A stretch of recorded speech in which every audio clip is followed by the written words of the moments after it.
Hallelujah. Praise be to God. இந்த காலை வேளை உங்களுக்கு அது மாலை வேளை. இந்த நாளிலும் இந்த இந்த சிகாகோ பிரேயர் லைனில் தேவ செய்தி கொடுக்கும்படியாய் கர்த்தர் கொடுத்த இந்த பெரிய ஸ்லாக்கியத்திற்காய் நான் அவருக்கு உள்ளத்தின் ஆழத்திலிருந்து நான் நன்றியை தெரிவித்துக் கொள்கிறேன். இதிலே என்னை அழைத்த அன்பு அண்ணன் சசி அண்ணனுக்கு உள்ளத்தின் ஆழத்திலிருந்து நான் நன்றியை தெரிவித்துக் கொள்கிறேன். இங்கே இந்த இணைப்பில் இணைந்திருக்கிற உங்கள் ஒவ்வொருவருக்கும் இயேசுவின் நாமத்தில் அன்பின் வாழ்த்துக்கள். இந்த காரியத்தை குறித்து தேவ சமூகத்தில் நான் காத்திருந்த பொழுது கர்த்தர் கொடுத்த அந்த வசனம், உன்னை ஆசீர்வதித்து உன் பெயரை பெருமைப்படுத்துவேன், நீ ஆசீர்வாதமாய் இருப்பாய். ஆதியாகமம் 12:2 கொடுக்கப்பட்ட இந்த வாக்குத்தத்த வசனம். இந்த வசனத்தை இன்றைய தினம் இந்த இணைப்புல இணைந்திருக்கிற உங்கள் ஒவ்வொருவருக்குமே கர்த்தர் ஒரு நிறைவான ஒரு ஆசீர்வாதத்தை கொடுக்கும்படியாய் உங்களுக்கு இதை கொடுத்து கொண்டிருக்கிறாரு.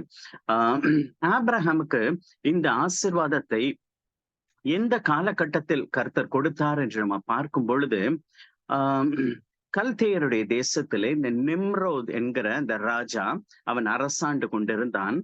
அப்பொழுது அந்த நிம்ரோத் தேவனை அறியாத ஒரு மனுஷன். தேவனுக்கு விரோதமான எல்லா காரியங்களையும் அந்த ராஜ்யத்திலே அது நடைபெற்று கொண்டிருந்தது. அந்த காலகட்டத்திலே அந்த நிம்ரோத் ராஜாவுடைய அந்த அரசவையிலே ஒரு செல்வ சீமானாய் பிரபுவாய் காணப்பட்டவர் தான் தேராகு. தேராகு தான் நம்ம ஆபிரகாமுடைய தகப்பனார். அந்த தேராகு அவன் தேவனை அறிந்திருக்கவில்லை. ஆனால் அவனுக்கு செல்வத்துல எந்த ஒரு குறைவும் காணப்படவில்லை. அவன் சொரூபங்களை செய்து அவன் வணங்கி வந்தான் என்று நம்ம வேதத்திலே பார்க்கிறோம். அப்போ இந்த காலகட்டத்துல ஆபிரகாமுக்கு ஒரு பிரபுவுடைய மகனாய் இருப்பதனால எந்த ஆசீர்வாதத்திலையும் அவனுக்கு குறைவுகள் காணப்படவே இல்லை. அவன் நிறைவாய் காணப்பட்டான். இந்த காலகட்டத்துலதான் கர்த்தர் அவனுக்கு ஒரு அழைப்பை கொடுக்கிறாரு. நீ என் பின்னால் நீ வா அப்படின்னு சொல்லி.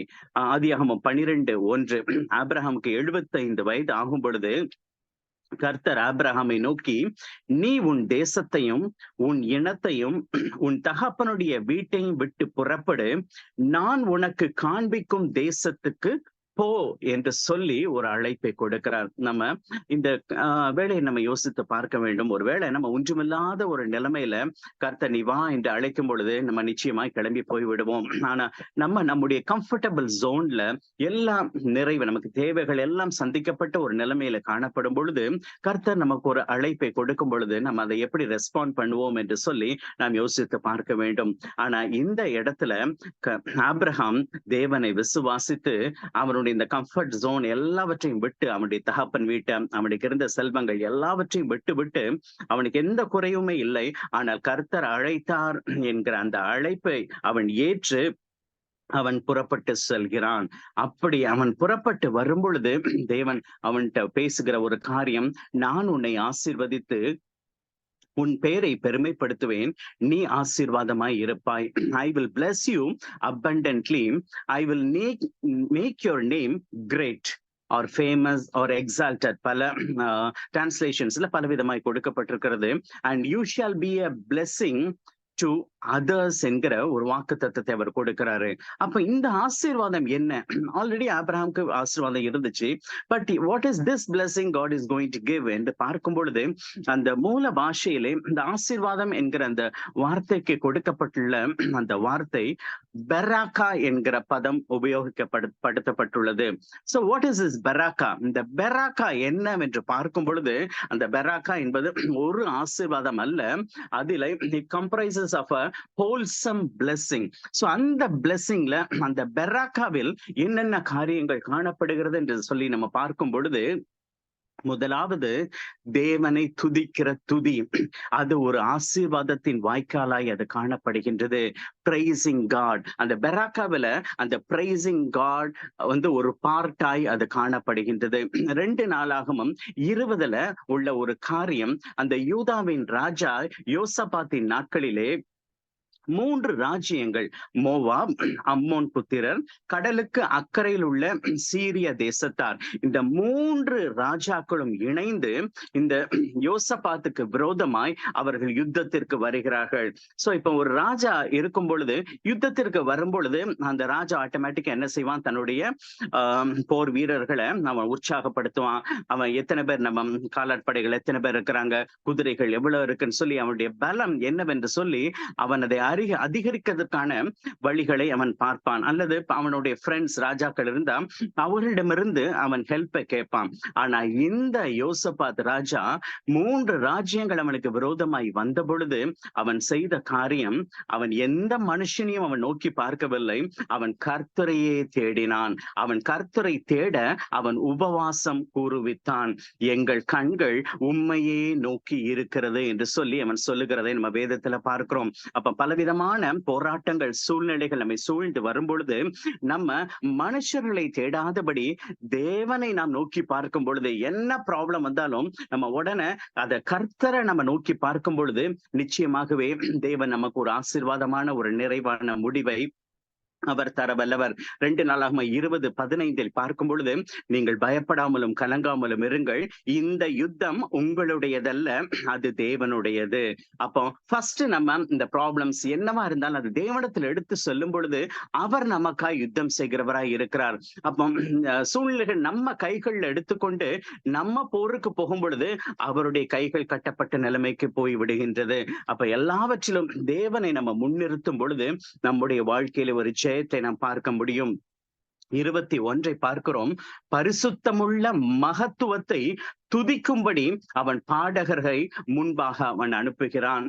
சோ யுத்தத்திற்கு யுத்த வீரர்களை அவன் அனுப்பவில்லை, துதி பாடும்படியாய் பாடகர் குழுவை அவன் அனுப்புகிறான். கொயரை முன்னால அனுப்புகிறான்.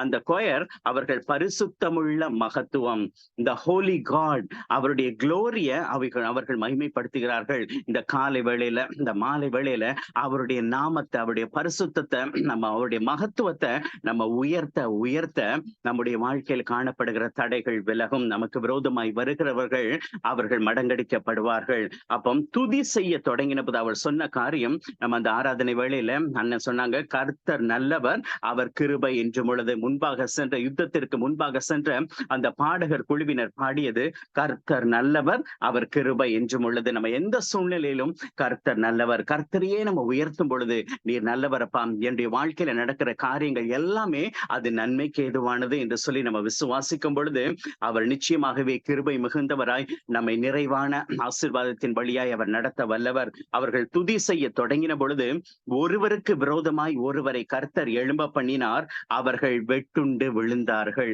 அல்லேலூயா. அப்ப அவளுக்கு விரோதமாய் ஒரு கூட்டம் கூடினால் அது என்னால் உண்டானதல்ல. தேவன் சொல்லுகிறார், உங்களுக்கு விரோதமாய் நீங்க தேவனை சார்ந்து இருக்கும் பொழுது உங்களுக்கு விரோதமாய் ஒரு கூட்டம் கூடினால் அது தேவனால் உண்டானதல்ல. நம்ம துதிக்கும் பொழுது, ஜெபிக்கும் பொழுது அவர்கள் நம் பட்சமாய் வருவார்கள். ஹல்லேலூயா. அப்போ பார்க்கிறோம், அந்த யுத்தத்தில் அவர்கள் மடங்கடிக்கப்பட்டார்கள். 25வது வசனம், ஏராளமான பொருட்கள், ஆடை ஆபரணங்கள் தங்களுக்கு அதை எடுத்துக்கொள்ள போகக்கூடாத அளவுக்கு 3 நாட்கள் அவர்கள் கொள்ளையிட்டார்களாம். அப்போ அந்த சூழ்நிலை ஒரே நைட்ல அது கம்ப்ளீட்டா இதை மாறுகிறது தேவனை துதிக்கும் பொழுது. அப்போ இதுதான் கர்த்தர் நம்ம கொடுக்கிற ஒரு மேலான ஒரு ஆசீர்வாதம். 26வது வசனத்துல, அவர்கள் 4ஆம் நாளில் பெராக்காவில் கூடினார்கள், அங்கே கர்த்தருக்கு ஸ்தோத்திரம் செலுத்தினார்கள். அப்ப சூழ்நிலை மாறி அந்த இடத்துல களி கூறுதல், மகிழ்ச்சி, நிறைவான ஒரு ஆசீர்வாதத்தை கர்த்தர் நமக்கு கொடுக்கிறாரு. உங்களுடைய சூழ்நிலைகள் நிச்சயமாகவே இந்த நாளிலே அது மாறப்போகிறது. அப்படிப்பட்ட ஒரு மேலான ஒரு ஆசீர்வாதம், இந்த துதியினால் வருகிற ஒரு நிறைவான ஆசீர்வாதத்தை இந்த பெராக்கா அதிலே உள்ளடக்கி உள்ளது. அப்படிப்பட்ட ஒரு நிறைவை கர்த்தர் நமக்கு இந்த நாள்ல கொடுக்கிறாரு. அடுத்ததா இந்த பெராக்காவில காணப்படுகிற ஒரு காரியம் என்னவென்று பார்க்கும் பொழுது, நீதிமொழிகள் 10:22, அதுல ஒரு ப்ராஸ்பரிட்டியும் இருக்கிறது, எ ட்ரீட்டி ஆஃப் பீஸ். இது 2யும் உள்ளடக்கியது இந்த பெராக்காவாகிய அந்த பிளெஸிங். நீதிமொழிகள் 10:22 பார்க்கிறோம், கர்த்தரின் ஆசீர்வாதமே அது ஐஸ்வர்யத்தை தரும், அதனோடே அவர் வேதனையை கூட்டார். அப்போ கர்த்தர் ஒரு மனுஷன் அவர் ஆசீர்வதிக்க சித்தம் கொண்டாரானால் அதிலே சமாதானம் இருக்கும், சந்தோஷம் இருக்கும், மன நிறைவு இருக்கும், அதிலே சஞ்சலங்கள் இருக்காது. இதுதான் தேவன் நமக்கு கொடுக்கிற ஒரு பிளெஸிங்கா இது காணப்படுகின்றது. சாலமோனுடைய நீதிமொழிகளில் இது கொடுக்கப்பட்டிருக்கிறது. அப்ப சாலமோனுடைய காலத்திலே சமாதானம் எங்கும் நிலவினது. அவன் ஞானத்தை விரும்பினான். ரோமர் 11:33 நாம் பார்க்கும் பொழுது, தேவனுடைய ஐஸ்வர்யம், ஞானம், அறிவு என்பவைகளின் ஆழம் அது எவ்வளவா இருக்கிறது. அப்போ அந்த ஐஸ்வர்யத்தின் ஒரு பார்ட், அந்த ஐஸ்வர்யத்துல முக்கியமான பங்கு வகிப்பது இந்த ஞானமும் அறிவும். அப்ப இந்த ஞானத்திலும் இந்த அறிவிலும் வளரும் பொழுது நமக்கு ஒரு மேலான ஒரு பிளெஸிங், அது ஒரு ஒரு ஐஸ்வர்யத்தை உண்டு பண்ணுகிறதாய் அது காணப்படுகின்றது. அப்ப அந்த ஐஸ்வர்யத்துல, தேவன் கொடுக்கிற அந்த ஐஸ்வர்யத்துல நிறைவான ஒரு மன மகிழ்ச்சி இருக்கும், அதிலே ஒரு சமாதானம் இருக்கும், அதிலே எந்த ஒரு சஞ்சலமோ தவிப்புகளோ அதிலே இருக்காது. அடுத்ததாய் ஒரு மிக முக்கியமான ஒரு காரியம் அந்த பெராக்காவில் காணப்படுகிற ஒரு காரியம் என்னவென்றால், எபேசியர் 1:18 அதை எடுத்து நாம் வாசிக்கும் பொழுது, தாம் நம்மை அழைத்ததினாலே நமக்கு உண்டாயிருக்கிற நம்பிக்கை இன்னதென்றும், பரிசுத்தவான்களிடத்தில் தமக்கு உண்டாயிருக்கிற மகிமையின் ஐஸ்வர்யம் இன்னதென்றும். அப்போ அந்த பெராக்கால ஒரு மகிமையின் ஐஸ்வர்யம் காணப்படுகின்றது. அப்ப அந்த மகிமையின் ஐஸ்வர்யம் அது என்னவென்று பார்க்கும் பொழுது, அது பரிசுத்தவான்களிடத்தில் தமக்கு உண்டாயிருக்கிற மகிமையின் ஐஸ்வர்யம் என்று எபேசியர்ல கூட கூறப்படுகின்றது. அந்த 17வது வசனத்துல பிதாவை, குமாரனை, பரிசுத்த ஆவி அறிகிற அறிவு. அப்போ பிதா, குமாரன், பரிசுத்த ஆவியானவரை நம்ம அறிகிற அறிவுல வளர வளர வளர, there should always be a growth. இப்போ ஒரு குழந்தை பிறந்துச்சு அப்படின்னா ஒவ்வொரு வருஷமும் அதுல வளர்ச்சி காணப்பட வேண்டும். நம்ம இப்போ ஸ்கூல்ல சேர்ந்துட்டோம் அப்படின்னா அடுத்தடுத்த வருஷம் அடுத்தடுத்த கிரேட்ஸ்க்கு நம்ம மூவ் பண்ணி செல்ல வேண்டும். இப்போ நம்ம சபையில இருக்கிறோம் அப்படின்னா நம்முடைய ஆவிக்குரிய வளர்ச்சியிலும் அது காணப்பட வேண்டும். அப்போ பிதாவை, குமாரனை, பரிசுத்தாவியை அறிகிற அறிவிலே நம்ம அனுதினமும் வளர வேண்டும். அப்படிப்பட்ட ஒரு வளர்ச்சி ஒரு மேலான ஆசீர்வாதத்தை கொண்டு வருகிறது. கொலோசியர் 1:27 பார்க்கும் பொழுது, புறஜாதிகளுக்குள்ளே விளங்கிய இந்த ரகசியத்திலுள்ள மகிமையின் ஐஸ்வர்யம் அது என்ன? அப்போ அது பரிசுத்தவான்களிடத்தில் காணப்பட்டது, புறஜாதிகளிடத்திலும் இந்த மகிமையின் ஐஸ்வர்யம் காணப்படுகின்றது. தேவன் தம் பரிசுத்தவான்களுக்கு அதை தெரியப்படுத்த அவர் சித்தமானார். அப்ப அது என்ன அந்த மகிமையின் ஐஸ்வர்யம் என்று பார்க்கும் பொழுது, கிறிஸ்துவானவர் மகிமையின் நம்பிக்கையாக உங்களுக்குள் இருப்பதே அந்த ரகசியம். அப்போ கிறிஸ்துவானவர் நம்ம ஒவ்வொருவருக்குள்ளாய் ஒரு மகிமை நம்பிக்கையாய் நமக்குள்ளாய் அவர் வாசம் பண்ணுகிறார். அது ஒரு பெரிய ரகசியம். அந்த ரகசியம் இப்பொழுது வெளிப்படுத்தப்பட்டிருக்கிறது என்று சொல்லி கொலோசியரில் நம்ம பார்க்கிறோம். அப்போ தி சோர்ஸ் ஆஃப் பிளெஸிங் என்று சொல்லும் பொழுது அது வேற யாரும் இல்ல, அது கர்த்தர் தான். அப்போ இந்த பிளெஸிங்ஸ் எல்லாமே தி சோர்ஸ் ஆஃப் பிளெஸிங் நமக்குள்ள இருக்கும் பொழுது நம்ம அதற்கு சுதந்திரவாளிகளாய், சொந்தக்காரர்களாய் நாம் மாறி விடுகின்றோம். நம்ம எப்போ அவருடைய ரத்தத்தினால கழுவப்படுகிறோமோ, இது வந்து ஒன் டே ப்ராசஸ் இல்ல, இட் ஷுட் ஹேப்பன் டெய்லி. அவருடைய ரத்தத்தினால கழுவப்பட்டு நம்ம நீதிமான்களாய் மாறுகிறோம். அவர் பரிசுத்தர், ஆகவே அவரை போல நம்ம மாறும்படியாய் நம்ம அனுதினமும் பரிசுத்தமாக்கப்பட்டு கொண்டே இருக்கிறோம். அப்போ அதற்கு Holy Spirit is helping us. அப்போ அந்த மகிமை நம்பிக்கையான அந்த சோர்ஸ் ஆஃப் பிளெஸிங் அவர் நமக்குள்ள இருக்கிறாரு. நம்ம எல்லாருக்குமே தெரியும், இந்த தங்க முட்டை இடுகிற வாத்து. இப்போ உங்ககிட்ட அந்த தங்க முட்டை வேணுமா அல்ல அந்த வாத்து வேணுமான்னு சொன்னா நம்ம எல்லாருமே நமக்கு தெரியும், நம்ம அந்த சோர்ஸ் ஆஃப் பிளெஸிங் ஆன அந்த வாத்து தான் வேணும் அப்படின்னு சொல்லி. அப்போ அதே போல இந்த ஆசீர்வாதங்கள் எல்லாமே அது கிறிஸ்துவுக்குள்ள ஆம் என்றும் ஆமேன் என்றும் இருக்கிறது. அப்ப அந்த சோர்ஸ் ஆஃப் பிளெஸிங் அவர் வேற எங்கேயுமே இல்ல, அவர் நமக்குள்ளாய் அவர் வாசமாய் இருக்கிறார். இந்த காரியத்தை நம்ம நிச்சயமாகவே அனுதினமும் உணர்ந்து கொள்ள வேண்டும். அப்ப அதை உணர்ந்து கொள்ளும் பொழுது நம்ம மேலான எல்லா ஆசீர்வாதத்திற்கும் நம்ம சுதந்திர வழிகளாய் நாம் மாறி விடுகின்றோம். ஆதியாகமம் 32:26 நம்ம பார்க்கிறோம், நீர் என்னை ஆசீர்வதித்தால் ஒழிய உம்மை போக விடேன். இது யாக்கோபு அவன் அந்த இரவிலே தேவனோடு அவன் போராடுகிற ஒரு காரியம். நீர் என்னை ஆசீர்வதித்தால் ஒழிய உம்மை போக விடேன். அப்போ யாக்கோபுக்கு அந்த டைம்ல ஆசீர்வாதத்துல ஏதாவது குறைச்சல் இருந்ததா? இல்ல. இது எப்போ நடக்குது? அவன் லாபானுடைய வீட்டிற்கு சென்று அங்கே 2 பரிவாரங்களோடு அவன் எல்லா ஆசீர்வாதங்களையும், அவன் மெட்டீரியல் பிளெஸிங்ஸ் எல்லாவற்றையும் அவன் பெற்றுக்கொண்டு அவன் கடந்து வருகிறான் இஸ்ரவேல் தேசத்திற்கு. அவன் வரும்பொழுது அவனோடு 2 பரிவாரங்கள் காணப்பட்டது. எருதுகள், கழுதைகள், ஆடுகள், வேலைக்காரர், வேலைக்காரிகள் எல்லாருமே காணப்பட்டார்கள். அது மாத்திரமல்ல, அவன் தன்னுடைய சகோதரனாகிய ஏசாவுக்கு வெகுமதி, அவன் கிஃப்ட்ஸாய் அவன் என்னென்ன பொருட்களை அனுப்புறான் என்று பார்க்கும் பொழுது, அதுல 200 வெள்ளாடுகள், 20 வெள்ளாட்டுக்கடா, 200 செம்மறியாடு, 20 ஆட்டுக்கடா, பால் கொடுக்கிற 30 ஒட்டகங்கள், 40 கடாரி அப்படின்னு சொல்லி அந்த லிஸ்ட் பெருசா இருக்குது. அப்ப அவன் ஒரு லட்சாதிபதி அல்ல, அவன் ஒரு கோடீஸ்வரனாய் தான் அவன் திரும்பி வருகிறான். ஏன்னா தன்னுடைய சகோதரனுக்கு இவ்வளவு வெகுமதிகளை அவன் கொடுக்கிறவனாய் காணப்பட்டான். ஆனா அந்த காலகட்டத்திலையும் அந்த இரவு அவன் தேவனோடு அவன் போராடி, நீர் என்னை ஆசீர்வதித்தால் ஒழிய உம்மை போக விடேன். And he lacked something, and that is the very presence of God within him. அப்ப அவருடைய அந்த the source of blessing அவனோடு இருக்க வேண்டும் என்று சொல்லி அவன் விரும்புகிறான். அந்த காலகட்டத்துல அந்த டைம்ல தேவன் கேட்கிறாரு, உன்னுடைய பெயர் என்னவென்று சொல்லி. ஏன் அவருக்கு தேவனுக்கு நம்முடைய பெயர் தெரியாதா? நிச்சயமாகவே தெரியும். ஆனா அந்த டைம்ல அவன் சொல்றான், என் பெயர் யாக்கோபு என்று சொல்லுகிறான். ஏன்னா ஈசாக்கின் இடத்துல அவன் பொய் சொல்லுகிறான். உன் பேர் என்னவென்று கேட்கும் பொழுது அவன் ஏசா என்று பொய் சொல்லுகிறான். ஆனா இப்போ இந்த டைம்ல அவன் மனம் திரும்பி விட்டான்.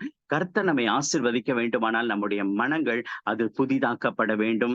இந்த கானாவூர் கல்யாணத்துல திராட்சை ரசம் குறைவுபட்டது. அப்ப இயேசு அந்த இடத்திற்கு வர்றாரு.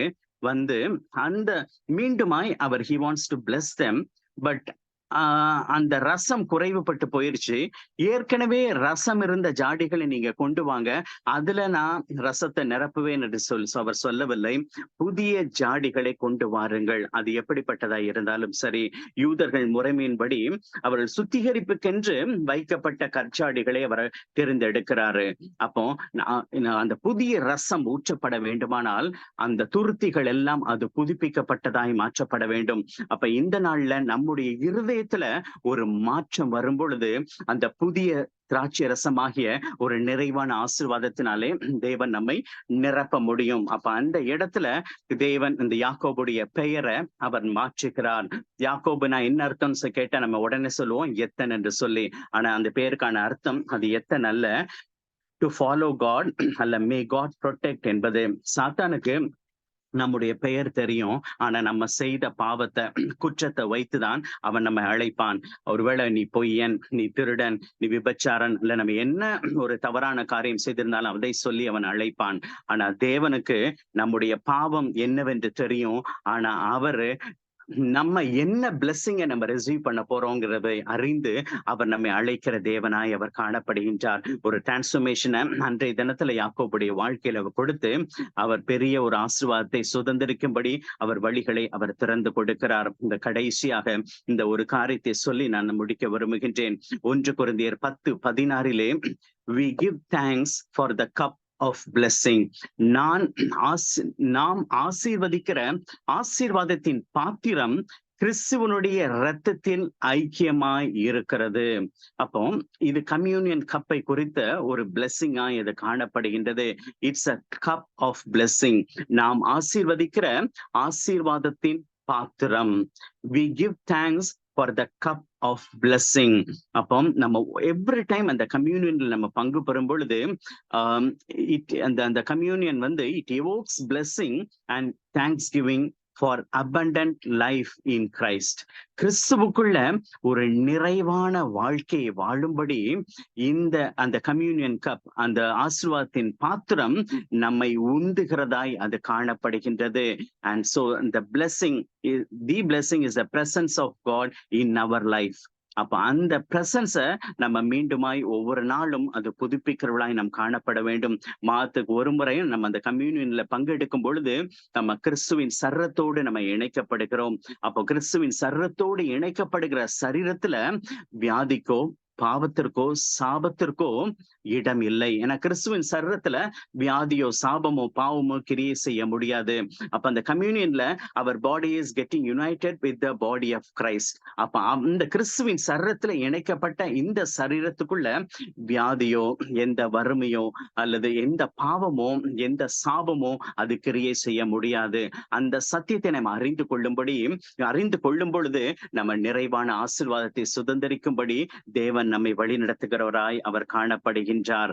அப்ப இந்த நாளிலும் கர்த்தர் நம்ம ஒவ்வொருவருக்குமே ஒரு புதிய நாமத்தை தரித்து ஒரு நிறைவான ஆசீர்வாதத்தின் பாதையிலே கர்த்தர் நம்மை நடத்துகிறவராய் அவர் காணப்படுகின்றார். கர்த்தர் நம்மை ஆசீர்வதிக்கும் பொழுது நம்ம மற்றவர்களுக்கு ஆசீர்வாதத்தின் பங்காய் நாம் மாறி விடுகின்றோம். நீ ஆசீர்வாதமாய் இருப்பாய், நான் உன்னை ஆசீர்வதித்து உன் பெயரை பெருமைப்படுத்துவேன், நீ ஆசீர்வாதமாய் இருப்பாய். நம்ம மற்றவர்களுக்கு ஒரு பிளெஸிங் ஆய் மாறிவிடுகின்றோம். கர்த்தாவே என்ன ஆசீர்வதியும் என்று சொல்கிற அந்த நிலை மாறி அந்த சோர்ஸ் ஆஃப் பிளெஸிங் நமக்குள்ள இருக்கிறத நம்ம உணர்ந்து கொள்ளும் பொழுது we will be a blessing to others. So இன்றைய தினம் கர்த்தர் நிச்சயமாகவே அவர் இடைப்பட்டிருக்கிறார். கர்த்தர் இந்த நாளில ஒரு நிறைவான ஆசீர்வாதத்தை இதுல இணைந்திருக்கிற ஒவ்வொரு பிள்ளைகளுக்கும் கொடுத்து அவர் ஆசீர்வதிக்க வல்லவர். கர்த்தருடைய நாமம் மகிமைப்படட்டும். இந்த இதுல இணைந்து இந்த செய்தியை கொடுக்கும்படியாய் எனக்கு அழைப்பு கொடுத்த அன்பு டீம் மெம்பர்ஸ் மற்றும் சசி அண்ணனுக்கு உள்ளத்தின் ஆழத்தினது நான் தெரிவித்துக் கொள்கிறேன். God's name be exalted. Thank you. God bless you all. Thank you very much. Thank you so much for that wonderful message. இந்த அருமையான ஒரு தெய்வ செய்தி இந்த காலை வேளையிலே நம் அனைவருக்கும் ஒரு பெரிய ஆசீர்வாதம் அமைந்திருக்கும் என்பதிலே சந்தேகமே இல்லை. அநேக வசனங்களை அன்பு சகோதரர் நம்ம மத்தியிலே பகிர்ந்து கொண்டாங்க. அநேகர் காரியங்களிலே நம்முடைய காலங்கள் கர்த்தருடையது. நாம் ஆசீர்வதிக்க மட்டும் நாம் கேட்போம், ஆசீர்வதிங்க ஆண்டவரே. ஆனா செய்தியில கேட்டோம், நம்ம ஆசீர்வதிக்கணும், நம்ம மற்றவங்களுக்காக ஆசீர்வாதமாக மாற வேண்டும். ஹல்லேலூயா. இப்பொழுதும் நிறைவு ஜெபத்தையும் ஆசீர்வாதத்தையும் நம் மத்தியிலே இருக்கிற டாக்டர் கிஷோர் குமார் செய்யும்படியாக அவரை அழைக்கிறேன். The closing prayer and benediction.